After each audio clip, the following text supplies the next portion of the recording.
into that when the guests arrive. But my first thing actually to say is a big exciting announcement is a partnership that finally the podcast after 5 years we have a partnership, and that is good friends of mine, Billy McManus at Novellus. We're partnering up with Novellus over the next 12 months, and that's for the podcast. It's for the Soto Tennis Academy. Big friends of ours, and delighted to be working with them. They already do a lot of great work in the sports space. So a big welcome on board. These Grand Slam events that we're going to be bringing to you are very much going to be in partnership with Novellus as well. So you'll see me at the side of the court wearing this hat, and that's, if you're wondering what that is, then that's absolutely what it is as well. Now we have our first guest just joined us here in Kieran Vorster. Vozzy, a big welcome. How you doing, mate? I'm great, and you? How's everything? Yeah, good. You're looking cool out there. It's hot here in London, huh? Put it this way, I have to stay outside to be cooler than the house inside. But isn't that, and Vozzy, to jump into that, because we are live now. We've got a few different questions coming through, but just one question before the other guys jump in is, which I'd love your thoughts on. We're going to have some hot days here at Wimbledon over the next couple of days. They're talking about 33, 34 degrees. And one of my thoughts that I had is, when it's that hot in England, because it is hard to get cool indoors, some of these players are going to be starting a little bit in not the best place, maybe, not hydrated so well overnight, sweating in bed, feeling uncomfortable, maybe not sleeping as well. How much do you think that can influence the next few days? Yeah, it's going to have a massive. It will have a massive influence on performance. So obviously, so the players playing tomorrow should really think about what their hydration processes are tonight. Fueling with the electrolytes, getting the right balance of vitamins and minerals in their body to make sure that they're not playing catch up in the morning. And obviously, trying to keep as cool as they can tonight. Those that have the privilege of AC in their rented accommodation, or if they're staying in hotels, will be fine. The others will have to try and stay, maybe sleep in thin sheets, not so they're not getting sweaty, and just try and keep um, as cool as possible, and hopefully not get broken sleep as well, so they get like full night's sleep. And Wimbledon itself, it's here. It's come around pretty fast. There's plenty to talk about. We're going to have Freddie Nielsen's going to join us. We're going to have Calvin Benton jumping on at some point, as well as Candy Reid. Speaking of the devil, here is Freddie Nielsen. And Freddie, a big welcome. We're live. We've got some questions coming through. Anyone that is listening, please do send your questions in as well. But Freddie, congrats, man. Danish tennis is well and truly on the map. And August Holmgren winning 7-6 in the third set to qualify for the main draw and join Holger Rune, join Molla, and join also Towson as well. Four Danish players in the main draw. You must be feeling good, huh?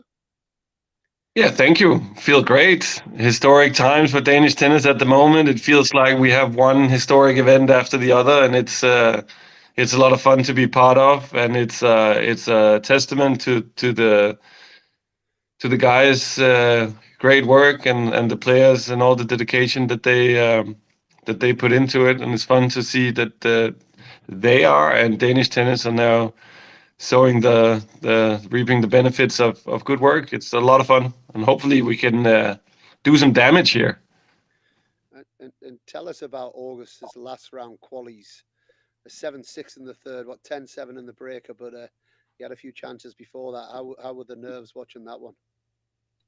It was that was a match and a half. I mean, I have to say the biggest credit I can see, it was his first ever best of five set match, and it's not easy to manage those kind of things. And he was emotionally very stable from start to finish. There was a lot of tough moments on the way. He was up a set and a break, 4-3, serving fantastic. And then that kind of went away from him, and he got down 2-1.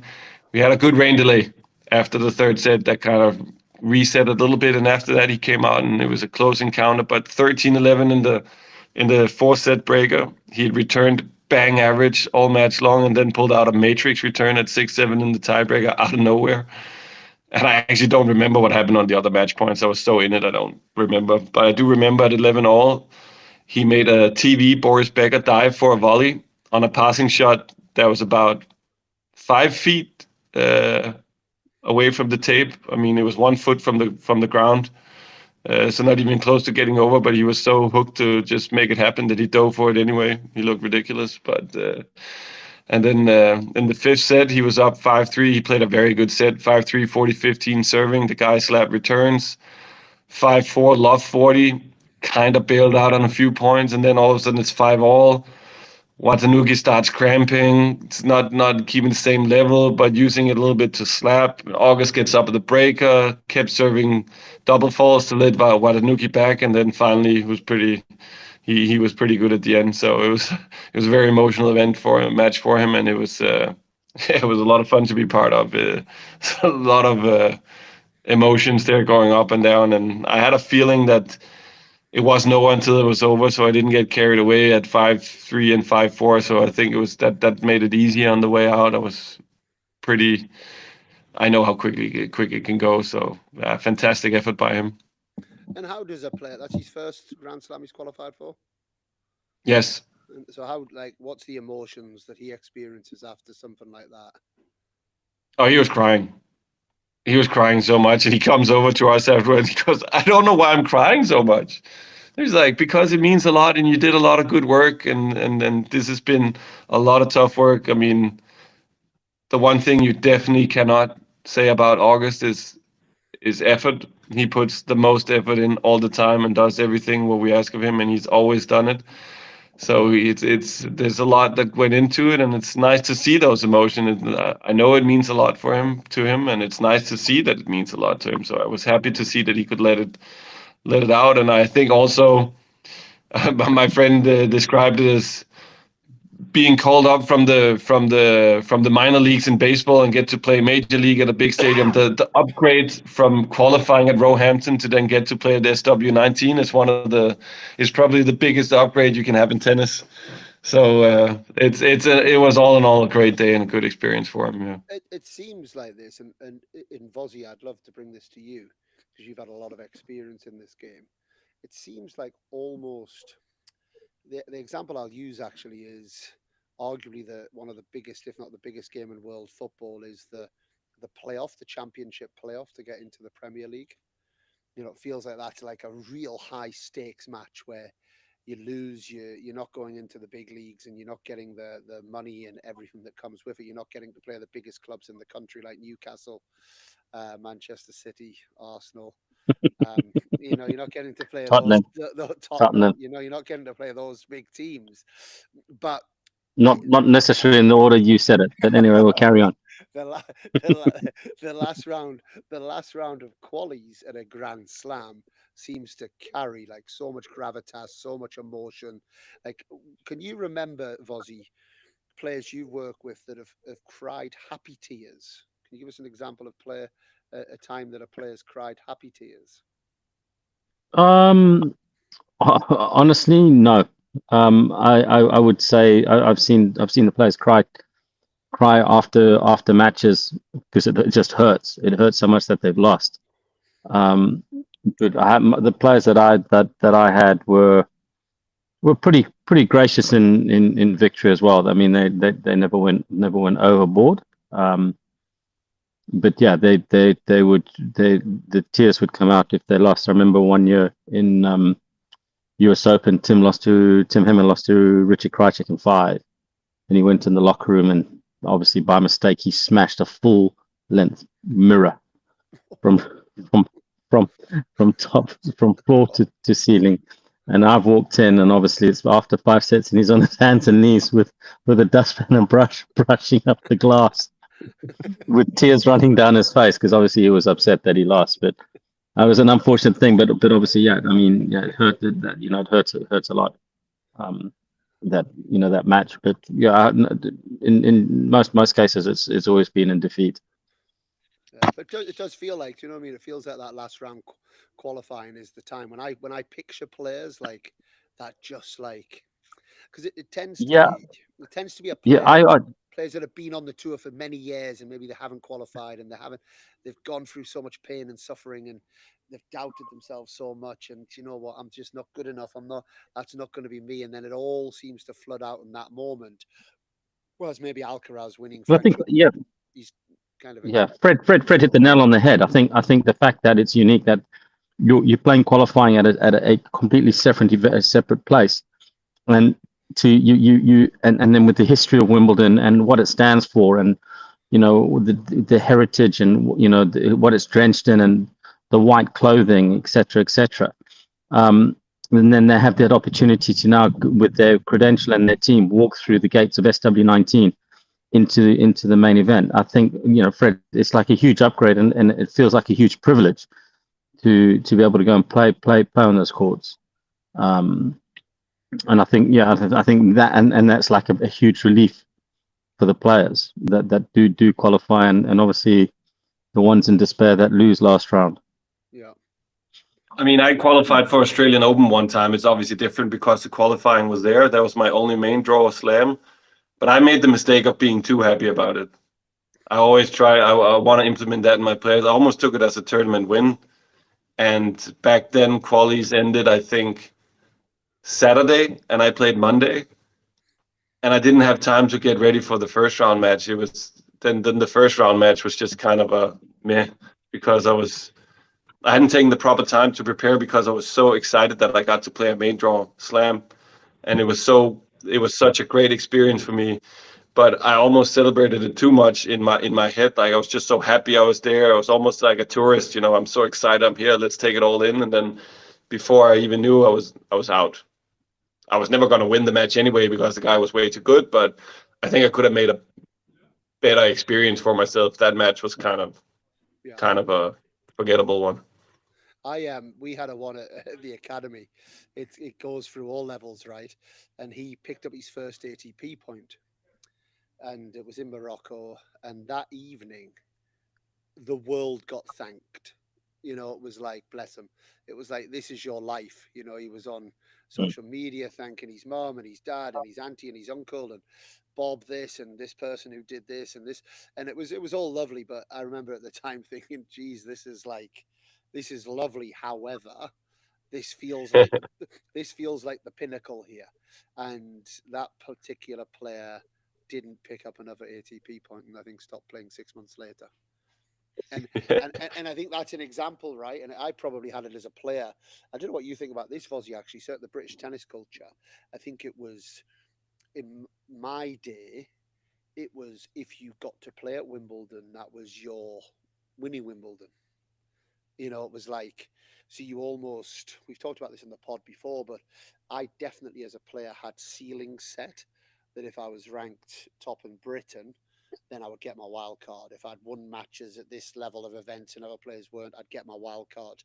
And I think that ceiling setting certainly stopped me, but I think stopped a lot of players in that era from pushing on. I don't know if you think that's maybe changed, Vozzy. Do you get the feeling that's maybe changed now a little bit? Yeah, it's definitely changed. I think back in the day, also people thought, well, if I got into Wimbledon, that's my funding for the following year as well. They could carry on playing. Yeah. In the British culture, that's definitely gone. I would say obviously the LTA do help massively now with the PSP funding. So there's a lot more, I guess, a lot more support given to the players that warranted. So I don't think that culture's there. But what I'd like to see is a lot more of the players that are obviously playing through, especially through the whole grass court season, maybe investing a lot more in the resource. So hiring a physio, hiring a fitness trainer, with the funding, with the money that they've next year. So they're going to speculate to accumulate. A lot of them don't prioritize on that, and for example, may buy a Rolex watch, and not spend. It's not appropriate the funds that of course they can spend on what they want, but appropriate the funds in the correct manner to continue to develop their career. Yeah. That would be the only observation Yeah. that I would have with the current cohort. And moving into Wimbledon 2025, Freddie, it was great to see you here yesterday. I am on site. We actually have our producer Harry on site, but we have an audio pass. So I was going to be sitting overlooking the gorgeous courts for this podcast, but we don't have a video pass. So I didn't want to get into trouble with the All England Club before we'd even started. So I am in the All England Club, but I'm sat in a bit of a dingy corner. And I guess we're moving into the dark horses bit. We Wimbledon is a place where you can get a real dark horse, right? You can get, certain players that can, turn up on the grass courts, um, put in a display. Obviously, serve very well. It suits their game. It is quite a specialist type surface. What you guys thinking? What some names for us to look out for, maybe on the men's side or on the women's side? Do either of you have anyone that jumps to mind? So Yeah, I've got a couple. I go mean, for it, Vasim. Go for sorry, it, Chris. Vasim. No, no, you good. I got a couple that I wrote Yeah. down. I thought Medjedovic, I think, is a dark horse. Palka, McCabe, that qualied. Yeah. I think Pericord, Diallo, and Fonseca for me are ones that could go deep that aren't seeded. Yeah. Um, Pericard's got a and tough first challenger, and so does Per- Fritz. correct, but again, yeah, from a mindset point of view, if they go out there and they don't mentally block out and they free swing and they loose and they've got good rhythm, there's a couple there. Medjedovic has a huge serve. Liam played him a few years ago in Tel Aviv. McCabe has a good serve. Dan played him a few years ago at Surbiton, and obviously Diallo as well, who's starting to blossom, winning some matches. And we all know, I mean, Fonseca, I think if he can put it all together, we serve +1, he has a big shot off the return or off the serve, I think can do some damage. What do you think, Fred? Yeah, I think definitely. We saw Medjedovic in Davis Cup, and when his A game was on, he was devastating. Like his serve was massive, and he had such a clean hit of the ball that I totally understand that call. I was thinking a little more. I really like what I see from Moutet at the moment, and I think he won some pretty good matches. I mean, Fritz is one of the best grass court players in the world, and he took him out in Queens and made a final in Mallorca. So Just to make sure you sorry, know that it's not being made up. what? You always take my bloody picks. I'm making a statement. My top dark horse pick is Moutet. Yeah, because I like what I see from him. He has a pretty decent first round draw. Obviously, nothing is to be taken for granted, but yeah, he seems to have momentum. He's competing really well. He was competing on the clay as well. He's a very smart player, and it seems like he's building up some momentum and is very comfortable on the grass. I watched him practice at Queens last week. I'm just trying to pull up the draw here to see who he might have as the draw advances. I honestly, I was mesmerized by him. Like his first 5 minutes, I felt like he was holding the racket with his index finger and his thumb. That's how loose he was, and he was just kind of swinging the racket around with those fingers. And then then he started hitting serves, and 1 in every 5 he hit an underarm serve, and every single one, I was thinking that's an ace. That underarm serve's an ace. It's just the amount of spin he had on, the trajectory over the net, how short it was landing, and how violently it was spinning, and you couldn't pick it. I was really impressed, I'm with you. I think even he played Jack. He played Jack in Rome and beat him 6-1 in the first set. It feels like he's putting he's putting that together. Can we pull the draw up? Who could Mute play? Which part of the draw is he in? Well, I'm just thinking that the whole thing is a quick turnaround for him. Like he played there yesterday. He's obviously either traveled last night or he's traveled in today.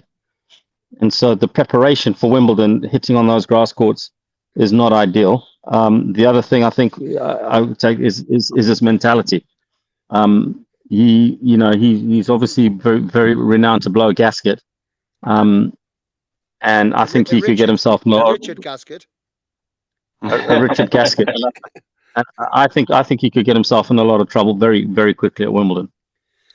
Yeah, but at the same time, I think again, there's no bad draws, but if you are ill prepared, I think if you see the draw he has, I don't want to take anything away from Comisana, but he's one of the guys where you think, okay, I'll take that, especially with confidence. And in sports, confidence beats anything else. Confidence beats preparation, beats physical strength, whatever.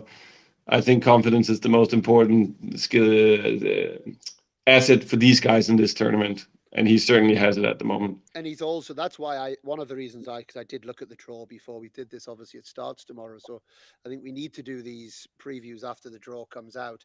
And second round, he's in Dimitrov's bit, and Dimitrov hasn't finished a Grand Slam on the court, I believe, this year. His last 4 Grand Slams he's pulled out. Yeah, so you'd say that's a and he hasn't played since Paris. He pulled out of Queens. Yeah, Grigor has a tough first round, which I've written down here. He plays Nishioka, which is not easy. You could see the two. And so that's each other in the second round. I've written that as a banana skin. Yeah. In the first round. And then it's Tommy Paul's section, which potentially comes against Mijanovic. Tommy Paul potentially comes across him in the second round. Well, Tommy Paul, I'm really interested in this match. He plays a college boy, British boy, Johannes Munday, who's won a lot of tennis matches. He's won a lot of. He's a big lefty, big awkward lefty. Yeah, who's got a lot of. I think he's got a lot of pedigree. Looking just how his college career's gone. I've heard he's a great kid who, puts it in. I think that's it. That's an interesting match as well. That little. I think all of these comes down to the occasion as well. So those, if they're going to get overwhelmed by the occasion or going to take it in their stride, and do some damage, I think that's very, very important. And don't get overwhelmed. And the other ones, I don't know if you've got anyone else to mention on the dark horses. I'll just throw one in the mix. You gave us Fonseca, so if you give us Fonseca, I feel we allowed Mensik. I know it seems a little, Mensik, he's 17 in the world. And he's won a Masters 1000. Yeah, and it's still amazing. Yeah, it's got to be outside. It's got to be unseeded. Cut that. That's rubbish. I'm not having that. But we still talk about Fonseca more than we do about Mensik. So let's. Yeah, but Fonseca's unseeded. So let's put. We talk about unseeded dark horses. We'll put him in that second spot, that kind of in between dark horses and winner. But I think Mensik's the sort of player that on these courts he gets the serve going. He's someone that is going to go deep at Wimbledon at some point in his career, right? And looking at the draw that he's got, I can actually see him coming out of that section potentially. I don't see anyone. I need to be careful. I don't want to do a calve, but I don't see anyone in his little first 3 round section that's necessarily. And then I could see a potential 4th round between Draper and Mensik, which I think would be a hell of a match. But the one that everyone's mentioning, and I know he is seeded as well, is Bublik someone Draper's potentially seeded to play him in the 3rd round. Bublik's been, he said it was the happiest day in his life when he beat Jack Draper at French Open. He's then gone on to beat Yannick Sinner and Halle. Seems to be putting it together, playing some serious tennis. Has he got it in him to make another run in the slam, Freddie? Absolutely. I was very impressed by how he played in Paris. It seemed like Jack didn't know what was going to happen every time Bublik had the ball on his racket, and that's what he can do when he's confident. You know, he has a big serve that allows him a little bit of freedom to be smart with his shot selection and be tricky and keep people on the edges. And I think that he's very underrated from a tactical point of view. I think he's pretty smart with what he does on the court, and he makes people dislike playing him a lot when he's on. And again, if you're that calm, you make quarterfinals of French Open, you win Halle, you're probably in a pretty good moment. You're gonna back yourself, feel good. So why not him? I would change it around. I can definitely see him make a run. And then if you don't mind me adding this name in, and Vozzy, I'll bring it to you. Matteo Berrettini. No, I think physically too fragile for me right now. He's got the potential maybe to put a run together, but I think the physical side is too fragile, and he keeps breaking down. So no, I don't see that. He's got a 79% win rate on grass courts. He's one of those players that likes grass. There's not that many of them. He's got a potential third round middle Saturday against Alexander Zverev.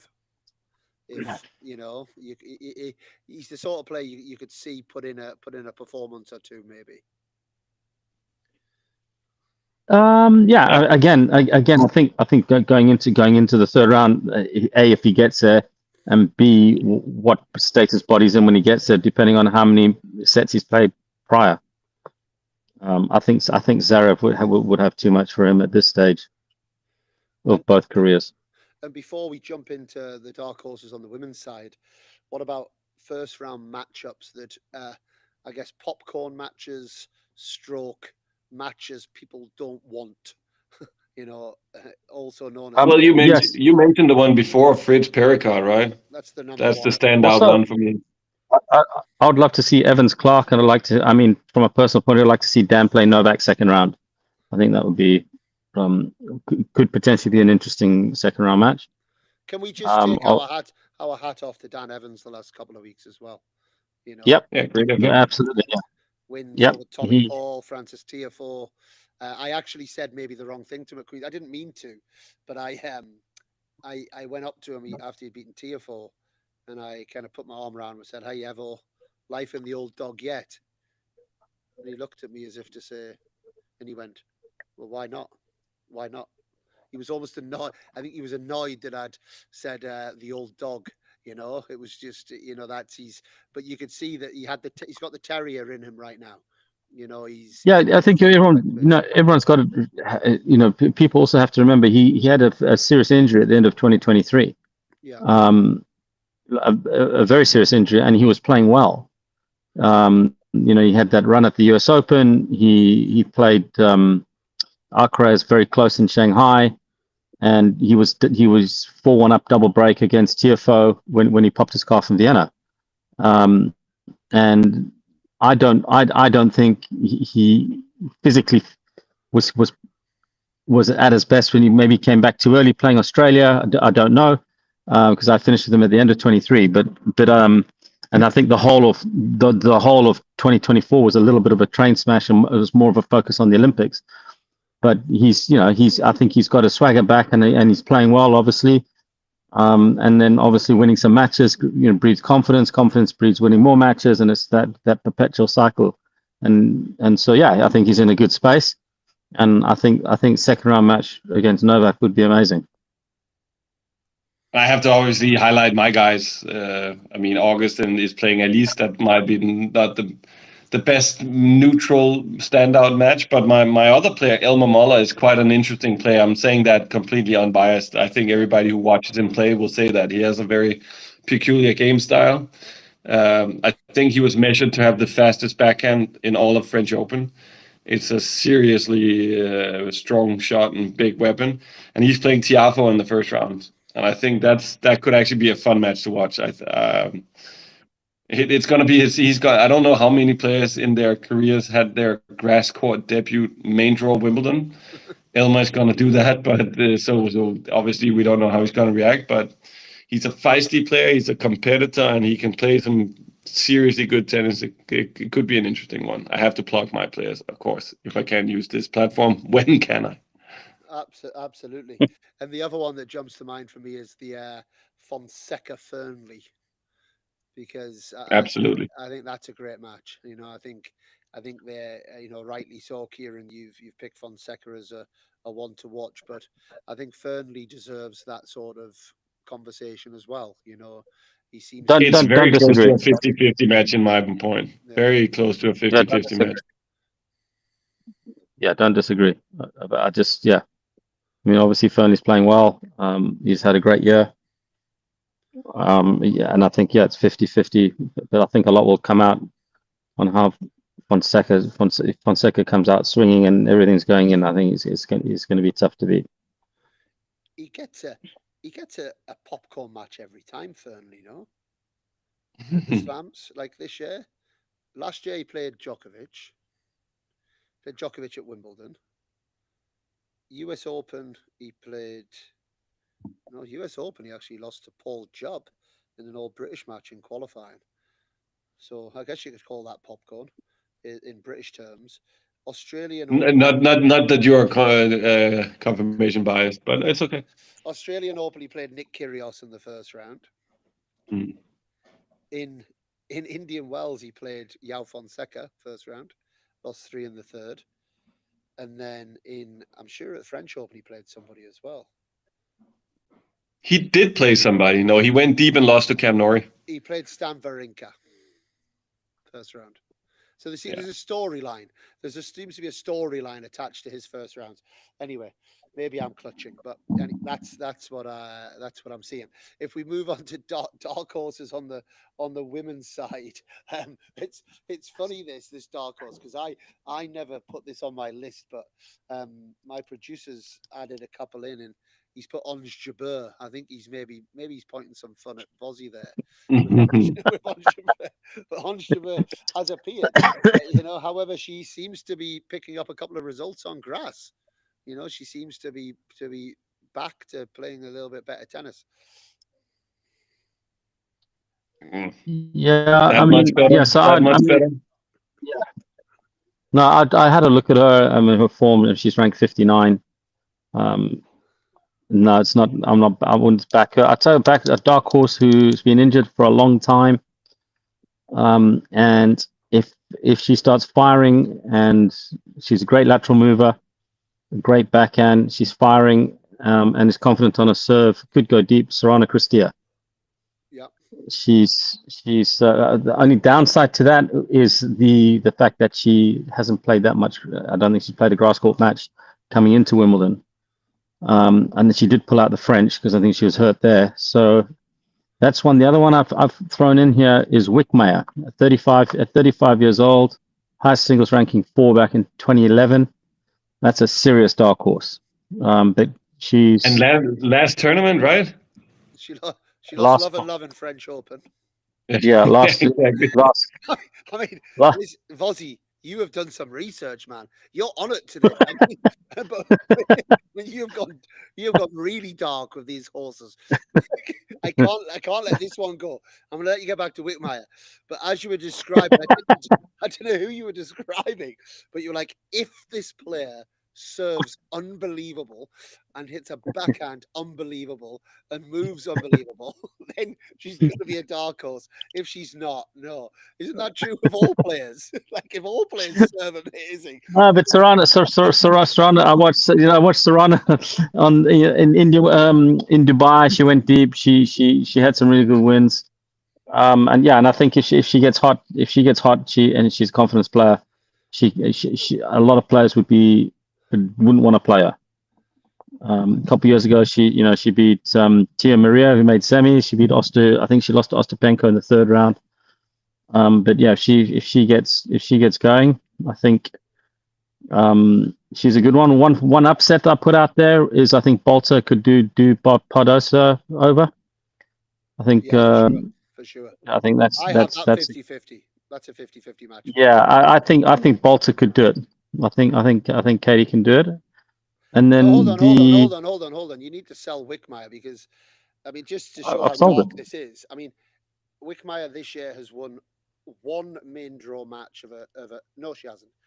She's won one main draw match all year, and that was in a 30,000 in a 30K. She then lost 3-2 the next round in the 30K. She then lost in Indian Wells 2-1, Stuttgart 1-4, Madrid 1-2, Rome in qualifying she won a set, but then lost in three. Paris she lost love and love, and then in a, But This is he Wimbledon, said mate. it. He said it himself. The ultimate dark horse. and then Hertogenbosch. In fairness, she qualified on the grass. Yes, I think she's got the experience of playing on grass, She's coming good. and yeah, I think it's last tournament, do some damage, and then walk off into the sunset. So it's a very dark horse. So my dark horse on the women's side will be Serrano, of the draw that I studied. It's not allowed. Wickmeyer's not allowed. She was number 4 in the world. You can't go on that. She's clearly one of the best. Been one of the She's best ranked players. 790, sixth in the world, man. Yeah. We'll average So that's it. that's my dark 790 horse. plus 4. That should be the rule. Their current ranking plus their highest ranking divided by 2. There you go. So she's in. She's still a dark horse. And Wickmeyer's in. come on, Serrano, do me good, girl. You've got this one. And So that's my dark horse. good. Freddie? I actually picked my dark horse after Queens, and seeing her play a little bit in Nottingham uh, made me really back it. But then she did so well, she ended up being seeded. It's McCartney Kessler, Okay. very good grass court player. We've gone under the radar, but she has a horrible draw.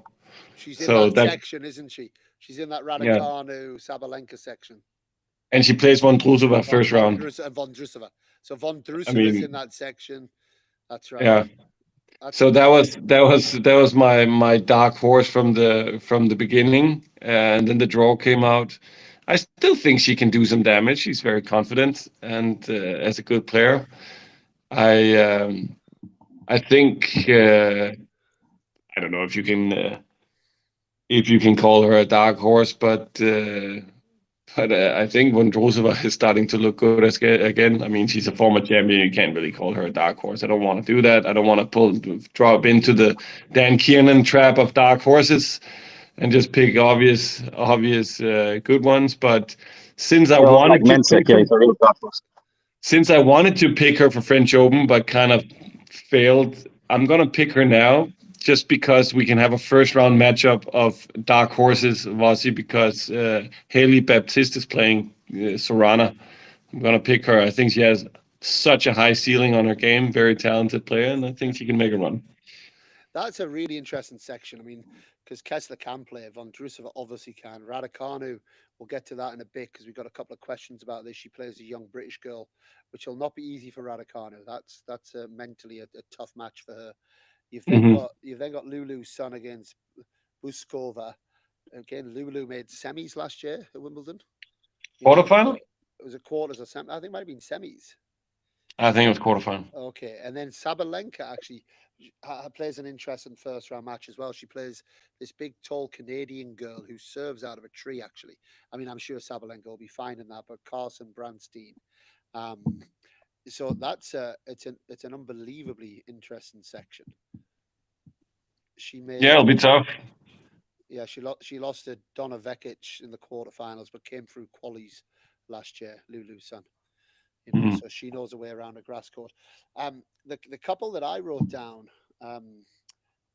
one, it seems like I'm jumping on the Eastbourne bandwagon, but she's someone that I've seen for a while. She's only 19, is the young Maya Joint, the Australian girl. Um, she can play. She can play. She does have a tough first round. She plays Samsonova in the first round. But if she gets through that, I could see her having a real run. And then the other one is And go on. No, I just wanted to bring a shout out for the ultimate grass court specialist, Tatiana Maria. I mean, she was a Wimbledon semifinalist, and I mean, her run at Queens was pretty spectacular, right? And if she, Incredible.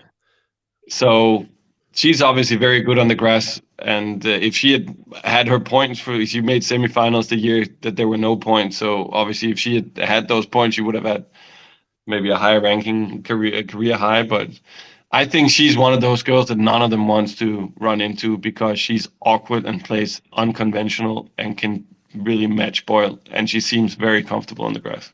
And she basically won Queens without hitting a topspin shot. Yeah. And she beat some very good players. Really good players. So, but and the other one I just want to mention, but this goes in from dark horse into first round matchups you don't want. And obviously, Barbora Krejcikova is our defending champion, and she's been drawn against Iala in the first round. And she's obviously shown her that she likes the big stage. She beat Iga Swiatek in Miami earlier this year. Um, she's a difficult lefty. She beat Ostapenko. She beat Baptiste in Eastbourne last week. I know she lost in the final to Maya Joint. Um, but yeah, that's a tough first round for Krejcikova, who isn't the player that she was 12 months ago. Last week Harriet Dart had match points on her. Jodie Burrage had match points on her, and she's going to be, I guess, leading us out on Tuesday afternoon on centre court. And don't be surprised to see if Krejcikova goes out in that match. It would be my shout. Don't know what you guys think. I think it's a good shout. I mean, she was my dark horse for Paris. So I need some mojo from her.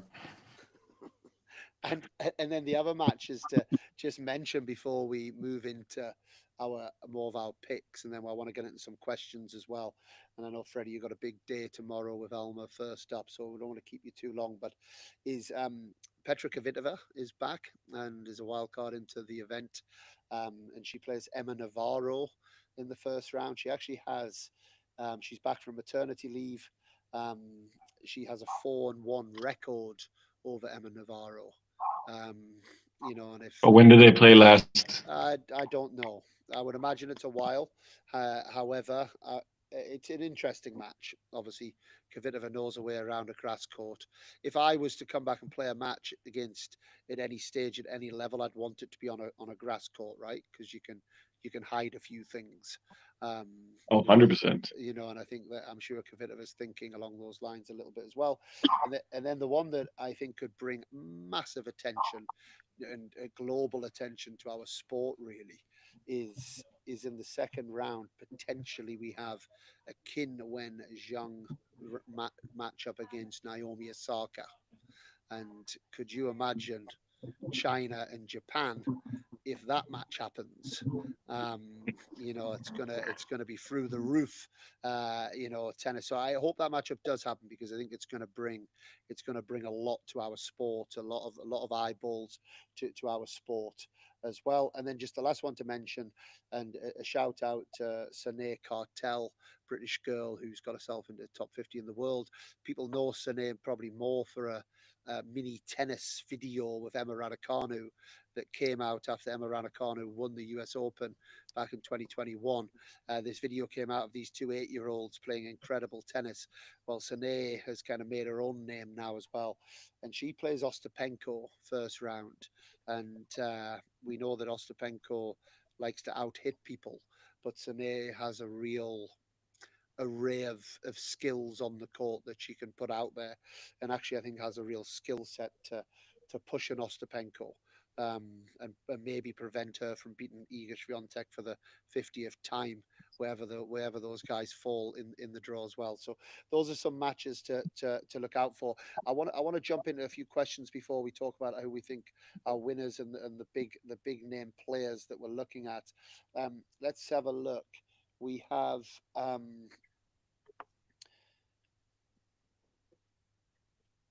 this is a question. I'll send it to you, Freddie, and maybe you can answer it on behalf of yourself, but also your players.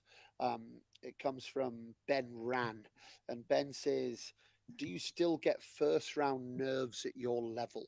And if so, how do you deal with them?" 100%. It's a big part of game of tennis at any level. I think I think I'm not too far off when I say even the top guys get it. Um, you try to build up some habits that you rely on. You try to control the pace of the morning. For example, if it's an early morning match tomorrow for Elma, try to control the pace. Make sure you have time for everything you do. You have a clear plan so that unpredicted stress doesn't come into it, and you try to have as many question marks that might arise on the match, or at least that's what we try to do. Have as many question marks that might arise during the match answered before we go on court, so we don't have to deal with it when the pulse is high and it can seem overwhelming. And you try to remember what your solutions are on a tennis court, so that you are still in charge of your actions, even though your body is telling you to do something else. And I think that's what really separates the really good players from the rest, is that everybody gets these emotions, but the good ones are the ones that are really good at managing them, where you don't see it as much and it doesn't affect their action as much on the inside. I think they're still feeling it, but they're not going to let those emotions control their actions. So it's not going to stop them from going for the short forehand, for going for the corners on the serve, being aggressive on the second serve. These things might be moments where the brain is going to tell you when you're stressed to pull back and opt for something else. And I think that you try to, yeah, like I said, control the actions as much as possible so that your emotions don't control your actions. And in other words, how would you call them, Dan? Control the controllables, right? I absolutely, I would call them that for sure. Yeah. Very, very, But it very. is true. It It is true. is That's true. what you can do. You focus on what you can do, and you Absolutely. try to calm yourself down. Especially in a best of five set match, what we talk a lot about is being emotionally stable, because being very emotionally up and down can also drain you and come back to bite you in the fifth set. And that's, for example, what I think August did very well in his qualifying match. So you try to, yeah, you try to make a good game plan and make sure you do your best to follow it and be as emotionally calm as you can, I think. We could jump into this conversation even more, Freddie, and we probably will or have offline before. But in my opinion, you see, an emotion is not a controllable, and a thought is not thoughts that come into our head are not controllables. So when I talk about controlling the controllables, whereas a reaction, how we respond to an emotion is, how we commit to a certain action is in our control. But the bottom line is, you're going to be uncomfortable playing tennis 95% of the time. You're going to be experiencing difficult internal emotions and challenges, and that almost helped me more than anything else, is when I actually understood that I couldn't actually control the emotions I experienced, but I could tolerate them and I could manage them, and I could then do other things around it. It wasn't going to stop me from committing to whatever my actions were. And I think that's a one that sometimes players get a bit mixed up in their own head, is that they're thinking that they're almost abnormal because they are experiencing these emotions or these nerves. I'm weird because I'm still getting nervous before a match.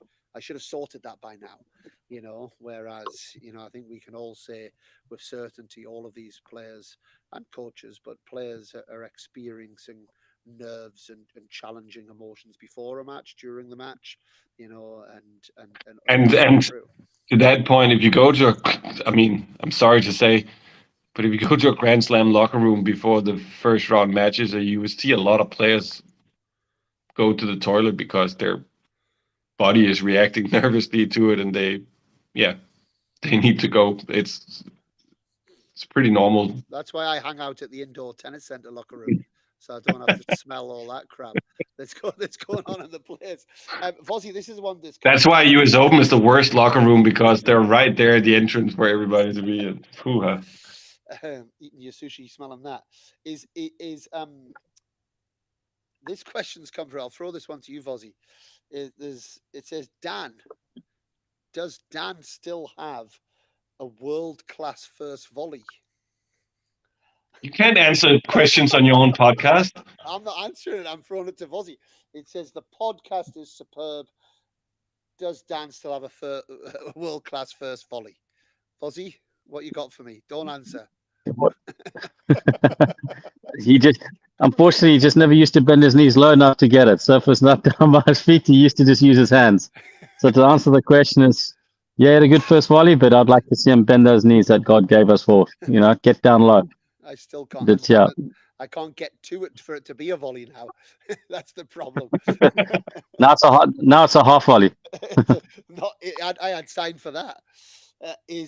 We got a couple of kind of quicker fire ones. Freddie, this is one that can go to you. How are the coaches looked after there this year? The coaches looked after well at Wimbledon. We talked a lot about how well the coaches are looked after in Australia.